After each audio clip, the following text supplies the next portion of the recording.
오늘 설교의 제목은 앞에 나와 있는 대로 여자와 남자아이와 용이라는 제목으로 말씀을 드립니다. 모든 세상의 전쟁에는 승자가 있고 패자가 있습니다. 승자는 그 이긴 것에 대한 영광, 기쁨이 충만합니다. 그러나 패자들은 항상 설욕의 다짐을 합니다. 내가 다음에는 꼭 이기겠다 하는 그런 다짐을, 설욕의 다짐을 하게 되는 것입니다. 오늘 본문에는 승자는 하나님의 백성 혹은 교회이고요. 패자는 용의 세력이라고 할 수가 있습니다. 그러므로 항상 우리 교인들은, 우리 교회는 항상 이 전투 태세를 갖추고 살아야 됩니다. 예수님 2000년 전에 사탄을 이겼지만은 이 사탄이 아직도 지옥에 던져지지 않았기 때문에 마지막 발악을 하고 있습니다.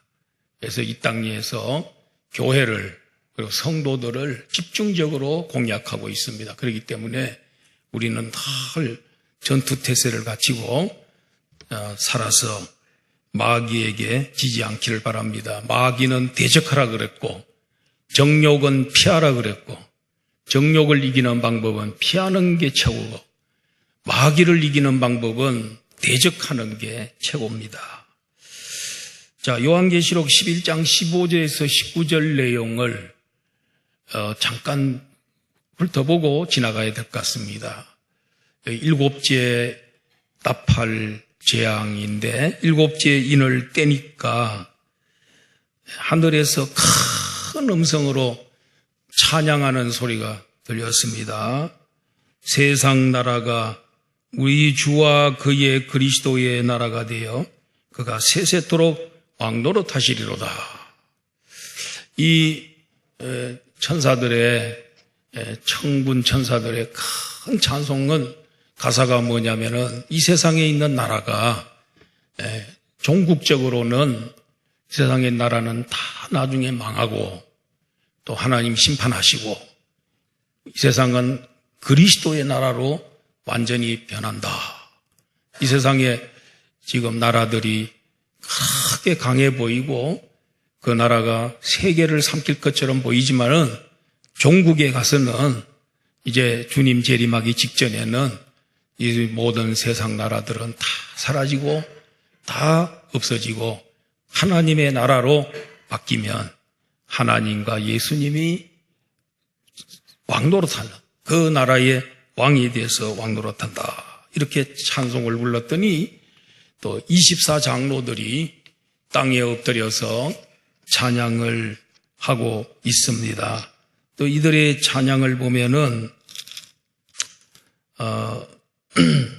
감사하옵나니 옛적에도 계셨고 지금도 계신 주 하나님 곧 전능하신 이여 친히 큰 권능을 잡으시고 왕노릇 하시도다. 또 우리 하나님이 영원토록 왕노릇 하실 것입니다. 세상의 왕은 자리를 빌 때도 있고 또 죽기도 하고 또 쿠데타에 의해서 뒤집히기도 하고 그렇지만은 우리 하나님의 왕좌는 한 번도 비어본 적도 없고 영원토록 존속이 되고 왕노릇한다 하는 그런 내용이고 또 하나님께서는 악인들에게는 심판하시고 하나님을 경외하는 자들에게는 상을 주신다 하는 그런 내용의 24장로들의 찬양이 있었습니다. 그런 다음에 12장으로 넘어오게 됩니다. 첫 번째로 생각할 것은 남자아이와 용과의 전쟁입니다.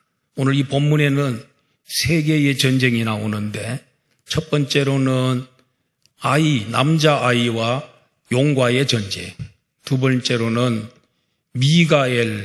미가엘이라고 하는 하나님의 군대장과 천사 중에 군대 천사장과 용과의 전쟁이 싸움이 나오고요. 마지막으로는 여인과 용과의 전쟁이 나오고 있습니다. 먼저 다룰 것은 남자아이와 용과의 전쟁이라고 할 수가 있습니다. 이 사도 요한이 하늘에 이렇게 올라가서 지금 하나님 앞에 있는 건데 그때 큰 이적이 보였다 그랬습니다. 그 이적이 보였다는 얘기는 이 12장부터 전개되는 이 모든 사건이 보통 큰 일이 아니다. 어마어마한 일들이 이제 일어날 거다 하는 것을 예고하는 것입니다. 한 여자가 등장을 했는데 그 여자가 해를 옷 입었다. 그의 옷이 해입니다. 태양이 그의 옷입니다. 그리고 그 발 아래에는 달을 밟고 있더라. 그리고 머리에 관을 썼는데 면류관을 썼는데 12별의 그 면류관을 그가 쓰고 있었던 것입니다. 대단한 여인이죠. 그런데 이 여인이 여자니까요, 아이를 배워서 해산을 하려고 하는데 너무너무 아파서 애를 쓰면서 부러지고 있는 그런 아주 모습을 보게 된 것입니다. 우리 요한계시록은 사도 요한이 밤모섬에서 자기 앞에 펼쳐져 있는 환상을 보면서 기록한 겁니다. 그렇기 때문에 요한계시록에 나오는 것들은 상징적인 게 많습니다. 오늘 여기에 나오는 이 여인도 물론 1차적으로는 마리아라고 할 수가 있죠. 그런데 2차적으로는 이건 교회다 이렇게 볼 수가 있는 것입니다. 그러면 이게 해를 옷 입었다는 말은 뭐냐? 해는 찬란한 것이고 또 해는 굉장히 영광스러운 것입니다. 그래서 그 여인은 굉장히 찬란하고 영광스러운 그런 여인이다 하는 걸 보여줍니다. 달을 밟고 있다고 하는 것은 권세가 대단하다 그런 뜻이고 별 이렇게 12개의 별의 면류관을 쓰고 있다는 것은 그가 굉장히 높은 지위에 있는 왕과 같은 그런 모습을 지니고 있다 이렇게 볼 수가 있습니다. 그런데 이 여자가 5절에 보니까 여러분 우리가 지금 다 같이 5절 한번 본문의 성경을 보면서 5절 한번 읽어봅시다. 시작. 여자가 아들을 낳으니 이는 장차 철장으로 만국을 다스릴 남자라. 그 아이를 하나님 앞과 그 보좌 앞으로 올려가더라. 이 여인이 아까 해산하느라고 우리 여성도들은 잘 아시죠. 이 세상에서 우리 여인들이 참 고통스럽고 아프고 무서울 때가 아이를 놓을 때입니다. 요사이는 그래도 병원도 좋고 시설이 좋아가지고 참 이렇게 걱정 안 하고도 낳을 수 있지만은 옛날에는 아이를 낳다가 죽는 경우도 많이 있었습니다. 낳다가 아이가 죽는 경우도 있고 그랬는데 그 아이를 낳았습니다. 이 아이는 장차 철장으로 만국을 다스릴 남자라. 그리고 그 아이를 하나님께서 하나님 보좌 앞으로 올려가더라 이랬어요. 자, 이게 무슨 뜻일까요? 철장이 뭡니까? 철장은 쇠지팡이를 말하는 것입니다. 이 세상의 모든 지팡이들은 대부분 나무로 만드는데 이 아이가 가지고 있는 지팡이는 쇠로 만든 겁니다. 그래서 이 쇠로 만드니까 얼마나 단단하고 이것으로 두드려 맞으면 배겨날 게 없다고 다 부셔집니다. 근데 그 철장 가지고 이제 천하만국을 다스린다. 그 철장 가지고 천하만국의 만왕의 왕이 될 분은 오직 한 분밖에 없지요. 예수 그리스도밖에는 없습니다. 그리고 이 아이가 나중에 하나님 보좌로 올려지더라. 이 말은 뭐겠습니까? 예수님이 십자가 지시고 3일 만에 부활하신 후에 40일 동안 이 세상에 계시다가 예수님이 감난산에서 성천하실 때에 하늘로 그다 이렇게 올라가시는데 구름이 그를 가리었습니다. 하나님 보좌 우편에 하나님 아버지 우편으로 그분이 올라가시는 장면을 이렇게 그곳에 올라가셔서 왕권을 받아가지고 하늘과 땅을 다스리는 권세를 왕권을 받아가지고 그분이 정말 철장 권세를 가지고 온 인류를 영원토록 다스린다 하는 그런 내용인 것입니다. 그런데 이 여인, 여기서 말하는 1차적으로 이 여인은 우리는 마리아라고 할 수가 있죠. 예수님의 어머니 마리아가 예수님을 낳았습니다. 그런데 마리아가 해를 입었습니까? 마리아가 달을 발에 밟고 있습니까? 12면류관을 별의 면류관을 쓰고 있습니까? 아니죠. 마리아는 평범한 여인이고 그리고 또 처녀였고요. 그래가지고 나사렛이라고 하는 동네에서 사는 평범한 그런 여인이었습니다. 그런데 이 여인이 잘한 게 하나 있죠. 마리아가 잘한 게 뭐냐면은 예수님 메시아를 잉태했다 그랬을 때에 하나님 뜻에 순종하고 주의 여종이 그 사건을 받아들이겠습니다. 처녀가요. 그때 당시에 이스라엘 나라에서는 처녀가 임신을 했다. 배가 불러온다. 그럼 이거 잘못하면 사람들에게 돌에 맞아 죽을 수도 있습니다. 그런데 천사가 나타나가지고 마리아를 보고 너는 이제 잉태했다. 이래. 나는 남자도 알지 못하는데 어떻게 처녀가 잉태합니까? 성령의 권능으로 된 것이니라. 그랬더니 이 마리아가 주여, 저는 주의 여종입니다. 주의 말씀대로 이루어지기를 원합니다. 제가 수용하겠습니다. 돌에 맞아 죽는 한이 있더라도 우리 하나님의 뜻이 나를 통해서 메시아를 배태한다면 제가 받아들이겠습니다. 그거 하나 잘했어요. 그래서 마리아가 그 해를 입은 것 같고 달을 밟고 있는 것 같고 12별 면류관을 쓴 것처럼 정말 이렇게 참 존경해도 되죠. 그런데 캐톨릭 교회에서처럼 마리아를 성녀라 그래요. 성녀. 죄가 없다. 죄 없는 성녀다. 또 마리아에게 기도하고 마리아가 마치 중보자 예수님과 같은 똑같은 위치에 올려놓고 마리아를 신격화하고 이렇게 하는 것은 이건 잘못됐다 이겁니다. 예수님을 배태하는데 수용하고 받아들이는 건 참 잘했어요. 우리는 그분을 존경해야 돼요. 마리아를 존경해야 돼요. 그러나 그 마리아를 너무 높여가지고 인간 이상으로 이렇게 보는 것은 안 된다는 거죠. 그런데 이 아이를 죽이려고 하는 대적이 등장합니다. 4절입니다. 4절에 보니까 하늘에 또 다른 이적이 보이니 보라 한 큰 붉은 용이 있어 머리가 몇 개요?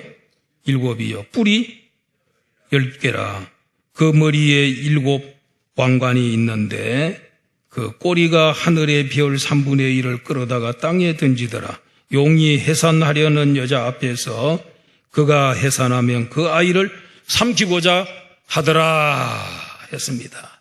자, 여기에 나오는 아이를 놓으면 여인이 아이를 낳았을 때 그 아이를 옆에서 지켜보고 있다가 아이가 태어나면 그 아이를 삼켜버리겠다, 죽여버리겠다 하는 이 붉은 용, 큰 붉은 용, 이 큰 붉은 용이 도대체 누굴까요?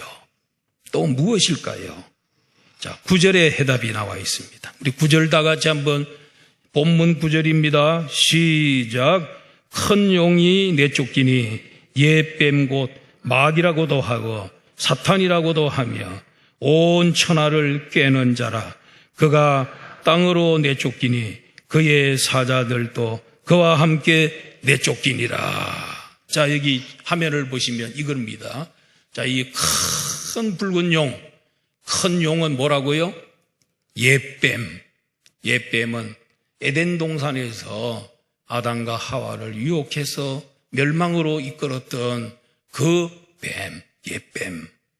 그리고 마귀, 또 사탄, 온 천하를 꿰는 자. 그리고 또 이 용이 쫓겨날 때, 하늘에서 쫓겨날 때에 동조했던 자들이 있어요. 그의 사자들. 오늘날로 말하면 그거는 귀신들입니다. 악한 천사들. 하나님 반역하고 마귀, 루시프지요. 루시프를 따라서 이 세상에 쫓겨내려왔던, 그래서 이 세상에 귀신 역할하는 그런 존재들이 바로 그의 사자들이라 이렇게 말할 수 있습니다. 근데 이 붉은 용도 대단합니다. 그러면은 머리가 7개라 그랬어요. 머리가 7개니까 머리는 뭘 상징하는? 지혜를 말합니다. 7개 지혜가 있다는 말은 엄청 지혜롭다는 거예요. 성경은 그를 지혜롭다 그러지 않고 똑똑하다 그러지 않고 뭐라 그래요? 간사하더라 그랬어요. 머리 좋은 사람이 간사한 사람 많아요. 머리 나쁜 사람은 별로 간사한 사람이 별로 없는데 머리 좋은 사람들이 아주 머리를 잘 굴리고 남을 잘 속이고 남을 이용해 먹고 이런 사람들이 참 많아요. 그러니까 여러분들 중에 혹시 나는 머리가 별로 안 좋았는데 할렐루야 감사합니다. 내가 똑똑했더라면은 참 큰일 날 뻔했는데 좀 당하긴 해도 그래도 이게 어리숙한 게 좋다는 거예요. 마귀는 간사한 존재라는 거예요. 뿌리 10개라 그랬으니까 뿔은 힘을 상징하는 거예요. 뿌리 10개라는 말은 힘이 엄청나다 이게. 어느 정도냐면요. 꼬리를 가지고 하늘에 있는 별 3분의 1을 땅에다가 쏟는다는 거예요. 제가 2주간에요. 평소에 제가 뭘 좀 생각을 많이 했냐면은 하나님께서 창세기에 아브라함 보고 야 아브라함아 너의 후손이 저 하늘의 별과 같이 많게 해주고 땅의 모래처럼 많게 해주마 이랬단 말이에요. 그런데요 여러분 땅에 우리 지구에 있는 모래의 숫자가 몇 개인지 아세요?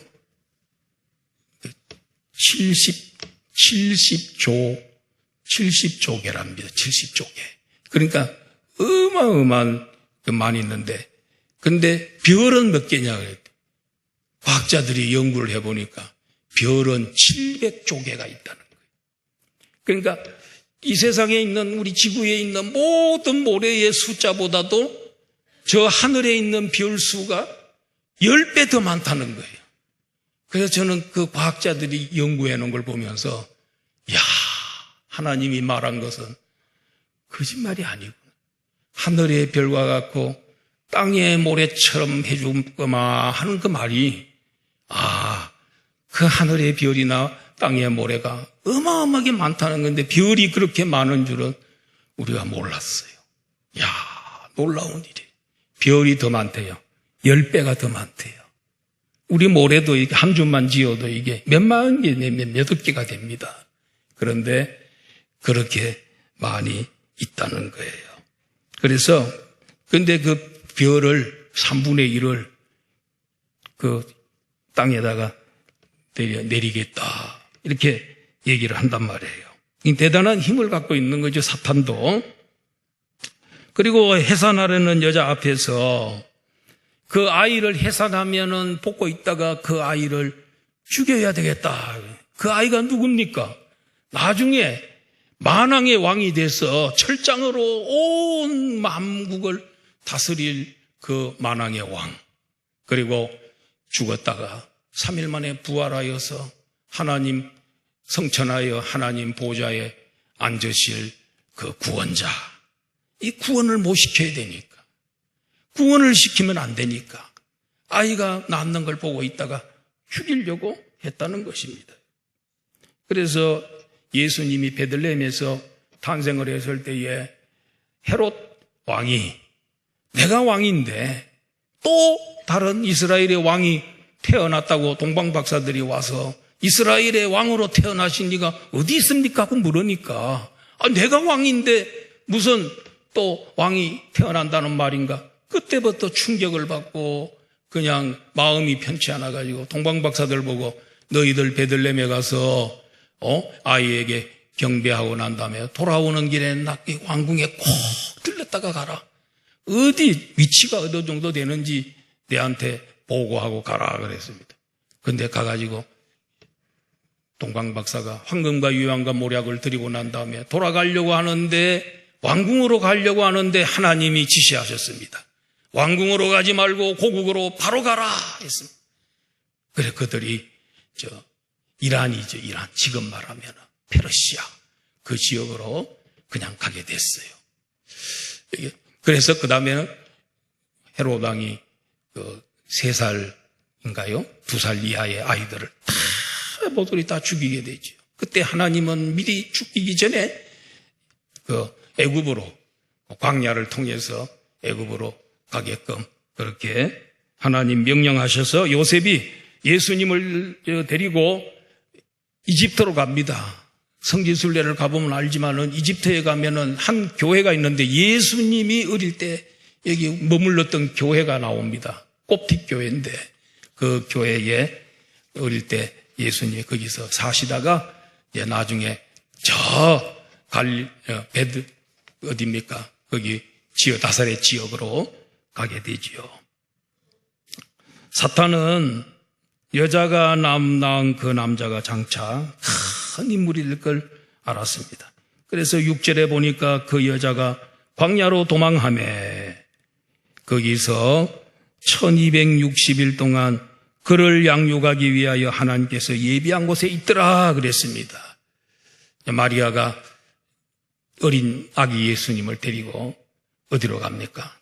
이집트 광야로, 광야길을 통해서 이집트에 가서 머물렀다. 이렇게 볼 수가 있습니다. 그런데 본문에 나오는 이 여자를 문자적으로 마리아라고만 또 한정해도 어폐는 있어요.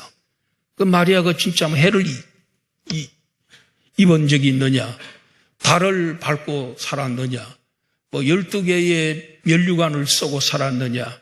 그건 아니단 말이에요. 그러니까 이거는 바로 교회를 말하는 거죠. 그래서 예수님은 이 구약교회에서 태어난 거거든요. 구약교회는 뭡니까? 하나님께서 메시아가 온다. 메시아를 기다려라. 그래서 구약시대 이스라엘 사람들은 다 메시아 구원자가 오기를 그렇게 기다리고 사모했단 말입니다. 그리고 이 예수님이 태어나시고 난 다음에 이 예수님이 이 신약교회에 영적으로 같이 계시잖아. 예수님의 몸이 바로 교회잖아, 오늘날에. 그래서 이 교회가 예수님의 몸을 보호하고 예수님의 몸을 우리가 성장시키고 지금 예수님의 몸을 위해서 우리가 예배드리고 헌신하고 그렇게 하지 않습니까? 여기 보면 여기에 말하는 여인은 누굽니까? 구약교회와 신약의 교회, 이것을 다 합친 교회, 하나님의 교회, 메시아적 교회, 이게 바로 여인이라고 이렇게 말할 수 있습니다. 우리가 코로나 때에도 우리가 상당히 어려웠잖아요. 20명만 모여라. 한 예배에 20명씩만 모여라. 어마어마하게 큰 몇만 명 들어가는 교회도 20명만 모여라 그랬어요. 근데 아주 적은 개척교회나 그런 교회들은 20명 모이면 다 모이는 교회도 있습니다. 그런데 비하면 아주 대교회는 참 보통 문제 아니죠. 20명 앉혀놓고. 그래도 우리는 그 숫자 잘 맞추려고 애를 썼고요. 그래 이게 몇 년 만에 이 코로나가 끝나는지 몰라가지고 계속될 때는 이러다가 이게 진짜 교회들이 어려움을 많이 겪거나 생각을 했습니다. 근데 3년 정도 됐을 때에 종료가 되고, 오늘 우리 교회는 코로나 끝나고 난 다음에 성도들이 거의 대부분이 우리 교회에 남아 있습니다. 코로나 때 다른 데 뭐 가신 분, 그럼 거의 몇 분 거의 없습니다. 다 그대로 남아 계세요. 그 왜 그럴까? 이 어려울 때에서 우리는 이 목장이 있었다는 거예요. 목장을 통해서 한 가족처럼 결속이 돼 있었고, 그래서 서로 전화도 하고 또 개인적으로 만나기도 하고, 그런 게 굉장히 우리 교회를 결속시키는 굉장한 그 다음에 중보기도 있죠. 중보기도 한 30-40명씩 일주일에 하는데, 그분들은 코로나에 있어도 혼자 들어가니까 중보기도실에 다 오셔서 중보기도 했어요. 참 잘한 것 같아요. 그렇게 하고 새벽 기도회는 계속 했고요. 그 후에 우리는 뭐 영상을 통해서 유튜브로 보고 예배에 참석했고, 그 다음에 또 줌을 통해서 하기도 하고, 집에서 기독교 텔레비전을 통해서 예배에 참석하기도 하고, 이런 것들이 그게 전부 이 환난을 피해서 우리 만약 광야로 도망을 간 것처럼 우리가 이 어려울 때에 광야에 가서 우리가 숨어 있었던 것처럼 그런 좋은 보금자리들이 우리에게 있었다는 거예요. 그래서 코로나가 끝난 다음에도 우리 교회는 큰 피해 없이 다 이렇게 참 교회를 떠나지 않고 남아있다는 거 대단히 중요합니다. 다니엘 선지자는 바벨론의 포로로 잡혀가가지고 70년 동안 뭘 했습니까? 자기 집 윗방에 다락방에 올라가서 예루살렘으로 향하여 창문을 열어놓고 하루에 3번씩 하나님께 기도한 겁니다. 예수님도 때때로 괴로운 일 많으시고 어려운 일 있을 때 겟세마네 동산에 가셔서 다 밤새워 기도하시고 그렇게 했던 겟세마네가 있었고요. 또 우리 성도들 보면 경건한 성도들은 남이 모르는 은밀한 골방이 있다고 해요. 그런 걸 통해서 또 그다음에 성경 통독을 통해서 우리가 이 어려운 시기를 잘 넘겼습니다. 이게 이 큰 용이 삼키려고 하니까 이제 광야로 도망을 간 것처럼 그곳에 가서 애굽에 가서 예수님이 피신을 했던 것을 볼 수가 있어요. 그다음에 두 번째로 보면 미가엘과 용과의 전쟁이라고 할 수가 있습니다. 7절로 12절의 내용입니다. 자, 미가엘은 하나님의 군대 장관입니다. 하나님 천사 중에서 최고로 싸움을 잘하는 전쟁의 천사장, 미가엘 천사장입니다. 이 미가엘과 붉은 용이 하늘에서 저 위에서 싸움이 붙었는데 누가 이겼습니까? 미가엘이 이겼어요. 미가엘과 그의 천사들이 싸워서 이겼는데 그 용과 그의 사자들이 패배를 했습니다. 그래서 하늘에 있지 못하고 쫓겨났습니다. 그래서 그가 이 세상으로 내려왔다는 것입니다. 그 미가엘과의 전쟁에서 패배하여 땅으로 내쫓겨 그래서 와가지고 될 수만 있으면 우리 성도들도 참소하고 유혹하고 그렇게 하지요. 그런데 여러분, 예수님이 2000년 전에 십자가와 부활 사건으로 사탄의 머리를 깨부셨지요. 그의 허리를 분질러 버렸지요. 그래도 완전히 죽은 건 아니. 지옥으로 안 떨어졌기 때문에 아직도 발악을 하는 거지. 뱀을 잡을 때 머리를 때리면요, 막대기로 탁 때리면 뱀이 맞고 그냥 한꺼번에 금방 죽는 게 아니고 그냥 몸을 비비 털고 이렇게 발악을 하다가 죽는 겁니다. 사탄이 예수님에게 머리를 맞고 등뼈가 부러지고 그래서 최후의 발악을 하다가 이제 또 미가엘에게도 싸움에서 지고 그래서 이 세상에 내려와서 아직 최후의 발악을 하는 성도들 틈만 나면 성도들을 유혹하고 넘어뜨리고 패배하려고 노력하고 있습니다. 그런 와중에 순교하는 사람도 있다 그랬어요. 근데 순교를 패배라 생각하시면 안 됩니다. 순교야말로 진정한 승리라고 볼 수가 있는 것이죠. 마귀는 자기가 지옥에 던져질 날이 얼마 남지 않은 줄 알고 그가 이 세상에 와가지고 뭘 합니까? 계속해서 참소하고 협박하고 속이고 유혹하는 것입니다. 그것 때문에 우리가 괴로울 때도 있지만요, 우리는 늘 이 하늘을 쳐다보면서 예수님이 저 붉은 용을, 큰 용을 예수님 십자가와 부활로서 패배시켰다, 완전히 이기셨다 하는 걸 기억해야 돼. 그거 기억하면 지금 우리를 괴롭히고 늘 이렇게 와서 우리를 혼란케 하지만은 그러나 이미 패배자예요. 패배자. 마지막 발악하는 거예요. 그리고 미가엘한테도 져가지고 이 세상에 쫓겨났단 말이에요. 이 세상에 왔단 말이죠. 그러니까 우리는 그런 유혹이 찾아오고 사탄이 역사할 때 뭘 해야 되냐면, 보니까 예수 그리스도의 피와 그리고 하나님 말씀으로 이길 수 있다 이랬습니다. 그래서 가끔 여러분들 어떻게 꿈을 꿀 때 늘 좋은 꿈만 꿉니까?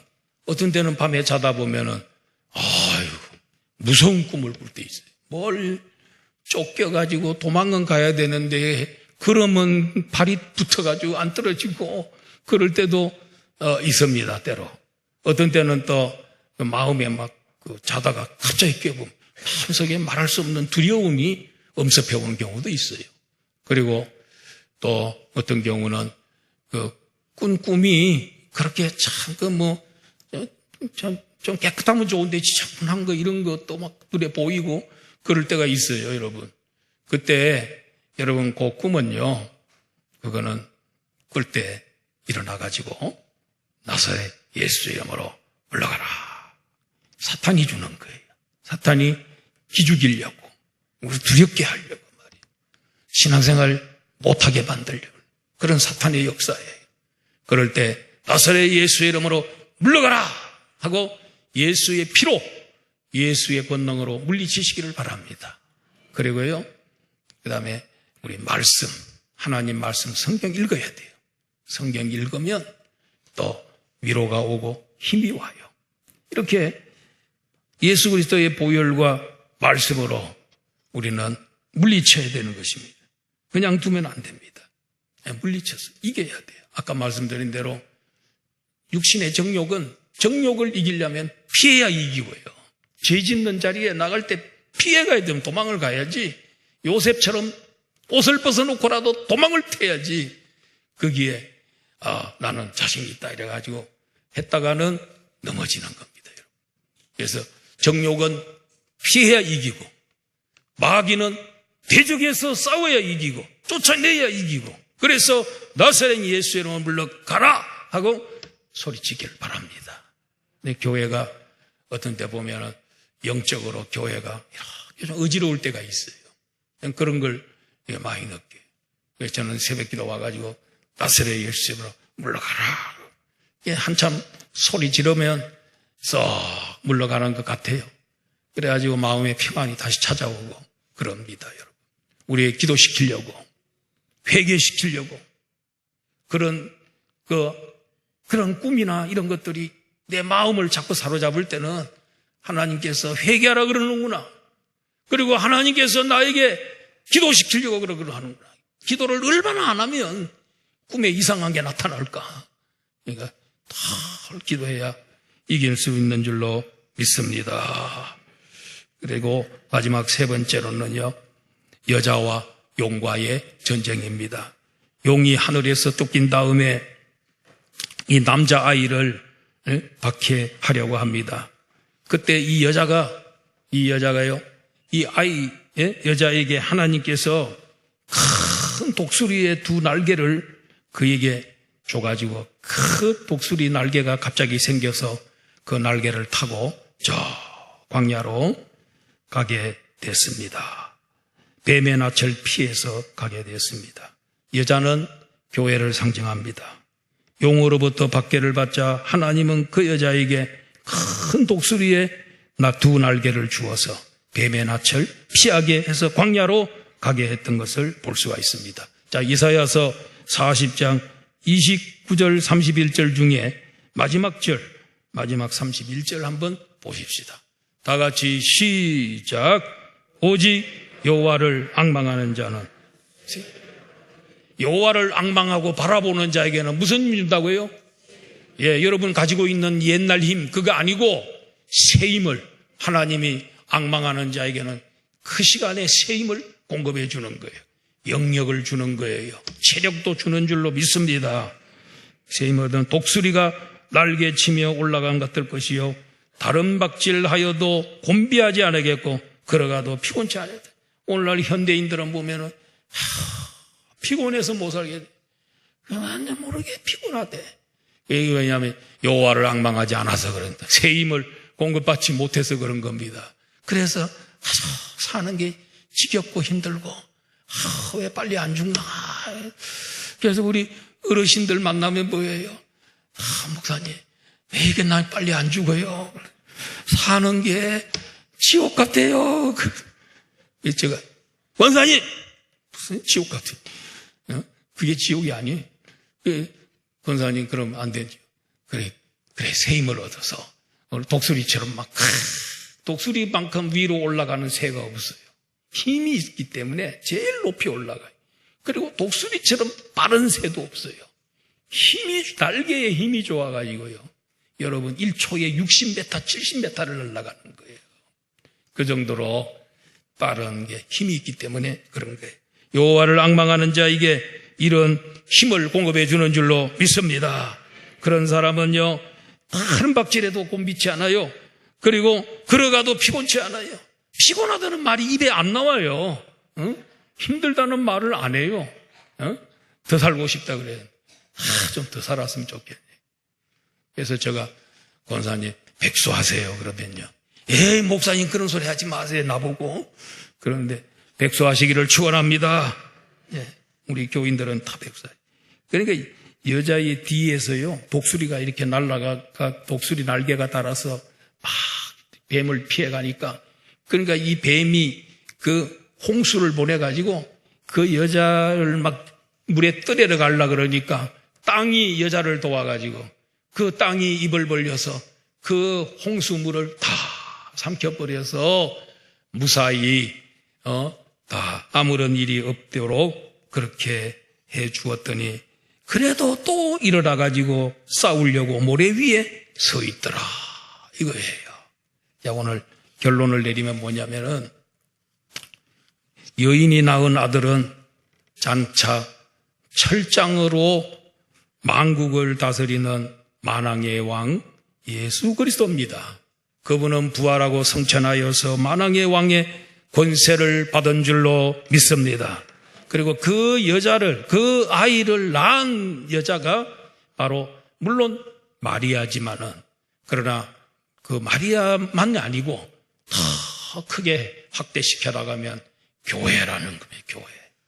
교회가 예수님을 낳게도 만들고 예수님을 이렇게 보호해주고 예수님을 위해서 헌신하는 단체가 교회입니다. 교회가 교인들은 전부 태양을 옷 입고 살고 달을 밟고 있는 것 똑같고 12별을 면류관으로 쓰고 있는 그런 대단한 존재가 교회인 줄로 믿습니다. 예, 교회는 누구도 이 교회를 무시할 수가 없습니다. 그리고 우리도 마귀가 이 땅에 와서 계속 참소하고 우리를 괴롭힙니다. 그때 우리가 이길 수 있는 방법 두 가지라 그랬죠. 예수 그리스도의 보혈이고 또 한 가지는 하나님의 말씀으로 물리치면 되는 것입니다. 우리는 날마다 천상의 승리를 즐거워하면서 동시에 지상의 악마의 세력과 영적 전쟁에서 이길 수 있는 우리 성도들 중에 한 사람도 지지 마시고요, 다 이기고 승리하시기를 주의 이름으로 축원합니다. 아버지 하나님 감사합니다. 승리하는 교회가